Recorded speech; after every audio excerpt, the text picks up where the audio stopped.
Bonjour à tous et bienvenue sur la chaîne d'Écoute Animale. Aujourd'hui, je vais vous proposer le 4e podcast sur l'ostéopathie animale. Celui-ci va se spécifier sur les études d'ostéopathie, comment bien choisir son école, qu'est-ce que ça engage les études d'ostéopathie, notamment animale, et après, qu'est-ce qui va se passer à la fin des études. Un beau tour d'horizon sur la totalité des études d'ostéopathie. Je vous laisse m'écouter jusqu'à la fin et je vous souhaite une belle écoute. Place à l'intro. Bienvenue sur la chaîne Fampieko, une chaîne pour l'écoute animale. Ici, je vous invite à découvrir un univers où les animaux et les humains se rencontrent et se comprennent. Je partage régulièrement avec vous des vidéos où il y a des moments de complicité, des conseils, des astuces pratiques, ainsi que des démonstrations de soins. Ces astuces ne se substituent pas à des diagnostics vétérinaires. À vous de prendre ce qui vous parle. Cela vous plaît? Je vous laisse partager, noter et commenter cette vidéo pour me permettre d'améliorer. Ensemble, écoutons et prenons soin de nos amis à poil, à plumes et à écailles qui ont surtout tant à nous dire. Dans un premier temps, voyons ce qu'on entend par études d'ostéopathie. Les études d'ostéopathie se déroulent de manière générale en 5 ans. Elles voient pour l'ostéopathie notamment animale la totalité des animaux. On va passer de l'équin au bovin, à l'ovin, aux nouveaux animaux de compagnie, etc. Quand je leur dis je vais me lancer dans l'ostéopathie, ils me disent ah mais du coup ça va être pour les chevaux. Pas que.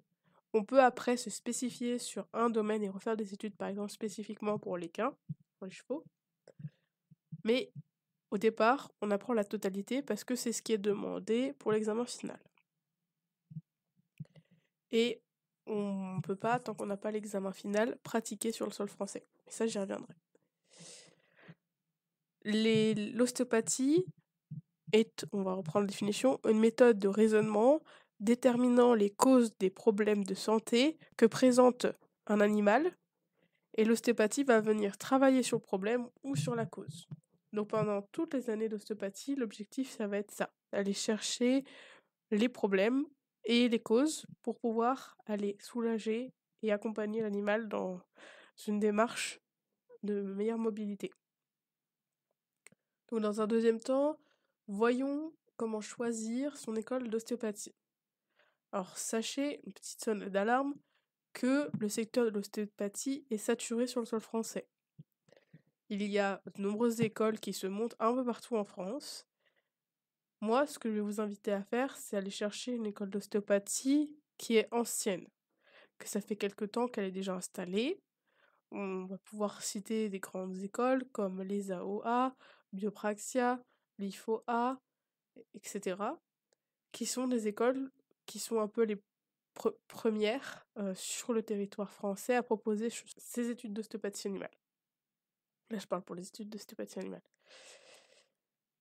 Après, voir aussi la qualification et ou les autres qualifications que l'État a pu donner à cette école pour reconnaître les études, les apprentissages et la reconnaissance des études que l'État accorde. L'État va accorder certaines certifications, comme par exemple Calliope, pour certains établissements, ce qui permet d'avoir une certaine valeur ajoutée sur l'école. Après, savoir si, quand vous échangez auprès de l'école, vous avez un échange assez fluide, qui soit assez ouvert et aussi correct et complet.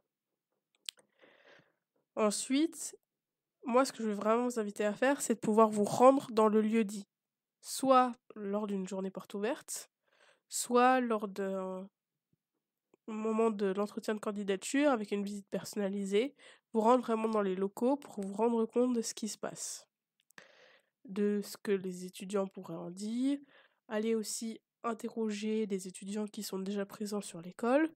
Ça va permettre de vous rassurer, de voir un peu ce qui s'y passe et de voir la vie subjective des étudiants qui y vivent et qui y travaillent la plupart du temps.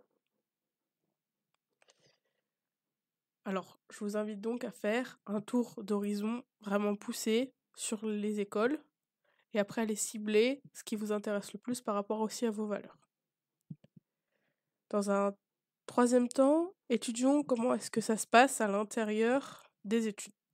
Donc une fois que vous avez choisi votre école, vous allez prévoir 1 an à l'avance l'admission, qui se situe pour toutes les écoles sur dossier.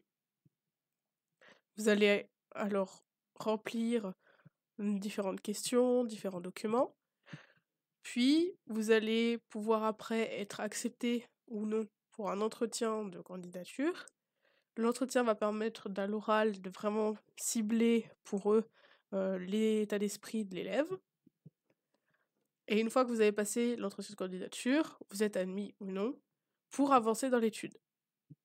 L'étude après de l'ostéopathie animale va pouvoir vous être proposée et vous allez ensuite avoir tous les documents liés à l'école pour pouvoir vous installer, établir la bonne démarche personnelle pour être bien dans la ville dans laquelle se situe l'école. Mais aussi les documents à fournir, les livres à prendre ou le matériel à prendre pour l'école. Une fois que l'école donc vous a bien inscrit, ça veut dire que vous le savez au moins 6 mois à l'avance, avant la rentrée en question. Après, ça se déroule en cycle d'années, comme pour les études supérieures, parce que maintenant, la plupart des écoles, ce que j'ai pas dit aussi, c'est qu'il faut choisir une école qui propose des études qui sont nommées études supérieures, parce que c'est vraiment important maintenant, vu que l'État a commencé à ceinturer et à recadrer l'ostéopathie humaine pour que ça soit vraiment que des études supérieures et non juste des simples études, ce qui permet d'avoir une assurance en termes de la commune qui va permettre de vous accorder un statut étudiant. Là, vous aurez donc le statut étudiant quand vous serez en études supérieures. Ce qui veut dire qu'après, au sein des études, il y aura des partiels. Les partiels, ça se situe soit tous les semestres, soit tous les trimestres. Et vous allez pouvoir apprendre de manière progressive tout en accumulant des connaissances sur les 5 années. Vous allez d'abord être la première année à 75% de théorie et 25% de pratique. Et plus on augmente dans les études, plus on va passer à plus de pratique. À la 5e année, ça va être 25% d'études de théorie et 75% de pratique. Ce qui va permettre de vraiment faire quelque chose de progressif pour vous. Vous allez pouvoir ensuite aussi sentir au fil de ces années si vous avez une affinité particulière avec un type d'espèce animale, soit l'ovin, soit l'équin, soit le bovin, etc. Et ça va permettre de définir votre choix de spécialisation. Arrivé à la 5e année, vous allez devoir faire un mémoire, comme dans toute étude, sur un animal ou une espèce, sur un sujet en particulier. Celui-ci va vous prendre un certain temps, donc bien le prévoir à l'avance, mais normalement les écoles vous accompagnent dans cette démarche. Une fois que vous avez terminé vos 5 années d'études, vous allez avoir le diplôme, ou en tout cas l'affirmation que vous avez bien fait les 5 années d'études et que vous avez bien achevé les 5 années. Au terme de l'école, qui vous donnera soit un diplôme, soit un papier écrit.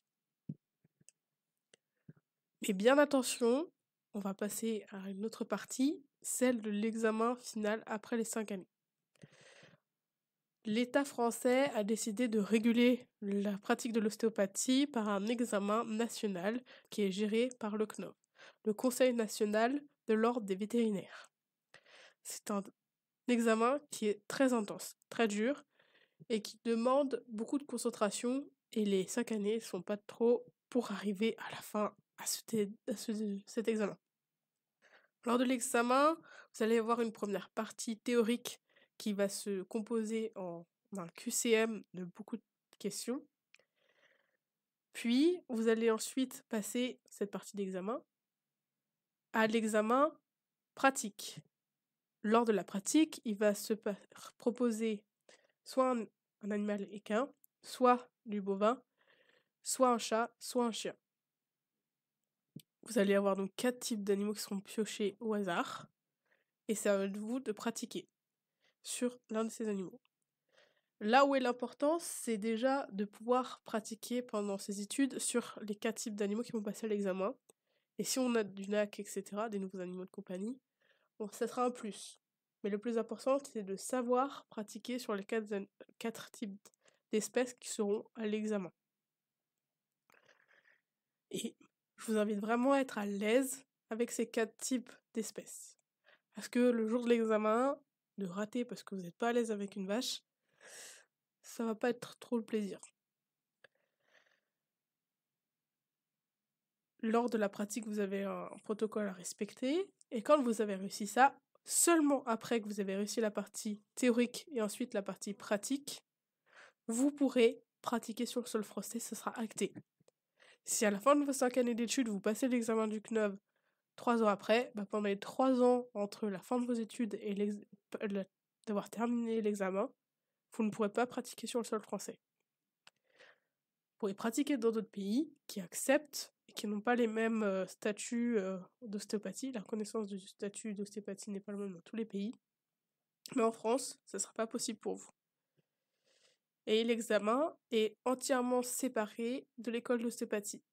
L'école d'ostéopathie va vous préparer à cet examen, mais c'est pas elle qui le gère et c'est un coût supplémentaire, autour des 2 000 à 3 000 euros.